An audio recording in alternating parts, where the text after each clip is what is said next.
இன்றைய தினம் பாராளுமன்றம் எவ்வாறு நடைபெறுகிறது என்பது பற்றி பார்ப்போம். அந்த வகையிலே இலங்கை பாராளுமன்ற அமர்வுகள் சட்டவாக்கம், நிதி கட்டுப்பாடு மற்றும் அரச நிர்வாகத்தை கண்காணித்தல் ஆகிய முக்கிய நோக்கங்களுடன் அரசியலமைப்பு மற்றும் நிலையியற் கட்டளைக்கு ஸ்டாண்டிங் ஆர்டர்ஸ் அமைவாக நடைபெறுகின்றன.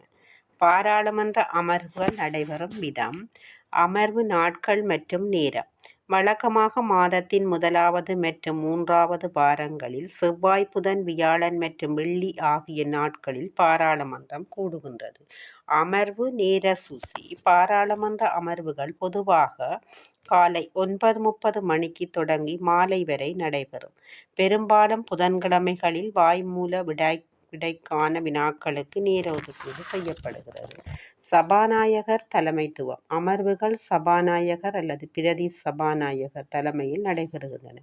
இவர் விவாதங்களை ஒழுங்குபடுத்துகின்றார்.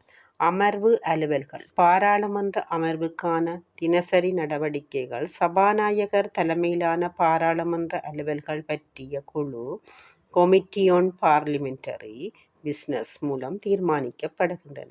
செயற்பாடுகள். கேள்வி நேரம். உறுப்பினர்களை அமைச்சர்களிடம் வாய்மொழி மூலம் அல்லது எழுத்து மூல வினாக்களை கேட்டு பதில்களை பெறலாம். விவாதங்கள், வாக்கெடுப்பு, நிதியொதுக்கீடு, பங்கேற்பு போன்றவை தொடர்பாக இன்னொரு வீடியோவில் பார்ப்போம். தொடர்ந்தும் இணைந்திருங்கள் ஸ்கை ஸ்மார்ட் லேர்னிங்குடன்.